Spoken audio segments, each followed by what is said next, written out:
Hello everyone, in this video I'll show you a cool do-it-yourself project using a broken mixer.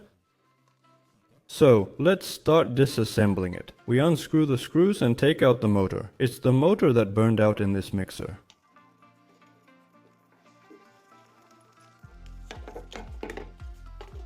Disconnect the wires with the circuit board from the motor and then remove the brushes.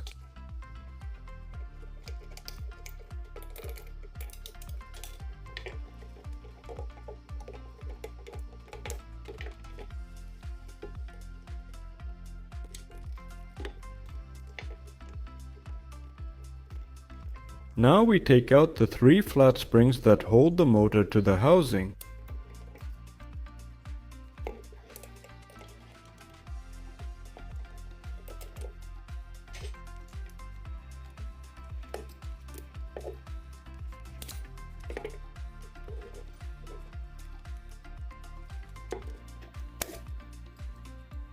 Remove the motor from the housing and take out the stator, as it's not needed for the homemade project. After that, insert the rotor back in.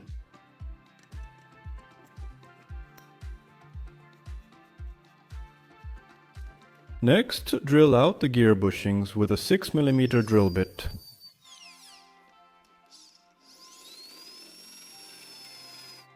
Insert 6 M9 bolts into the bushings, add a washer and a lock washer, then tighten the nuts.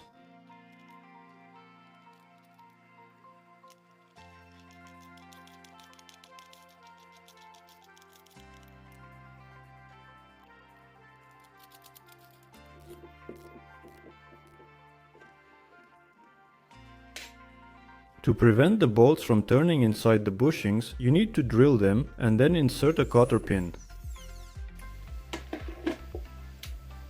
I just inserted a piece of nail into the hole and bent it on both sides.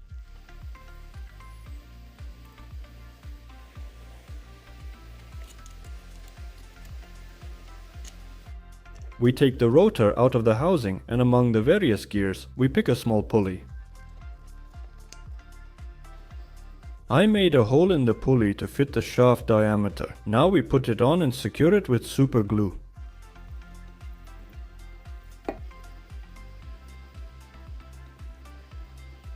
While the glue dries, we need to drill 2 holes in the motor housing. Off camera, I made this metal bracket. Now we need to attach the motor housing to it.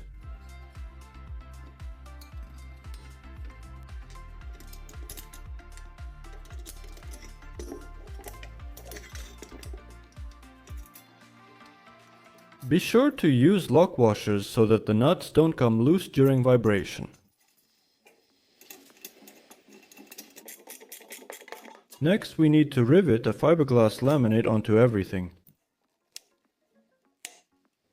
Now put the pulley rubber onto the rotor and insert it back into the housing, securing it with 2 flat springs.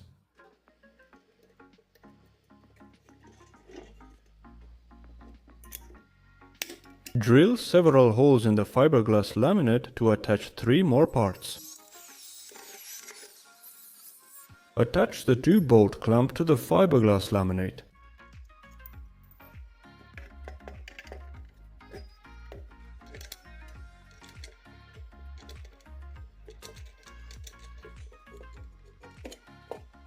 Now, using the clamp, we attach a small 12-volt motor.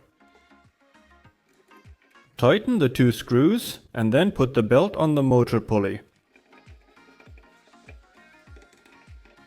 This belt connects the shaft of the working motor with the non-working one. The second part that needs to be attached to the printed circuit board is the motor power regulator board, and the last part is the connector for connecting the battery.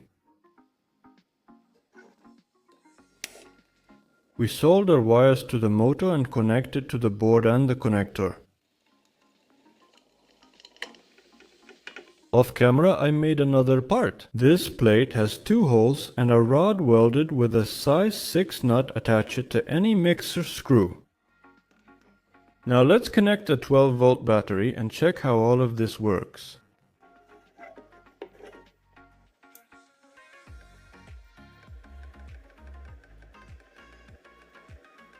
By turning the knob on the board, we can adjust the engine speed.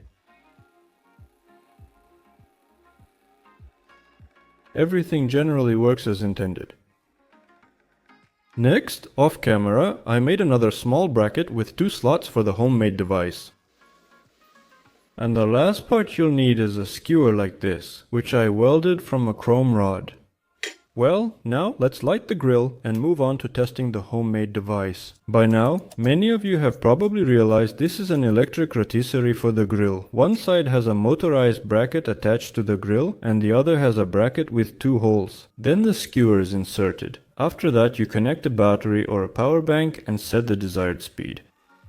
If necessary, you can lower the skewer by inserting it into another hole in the bracket, and you can move the spit to another screw on the mixer. To keep the skewer from falling off, I welded 2 nuts to it, which prevent it from slipping out of the bracket. The bracket where the motor is mounted doesn't get very hot, so you don't have to worry, nothing will melt.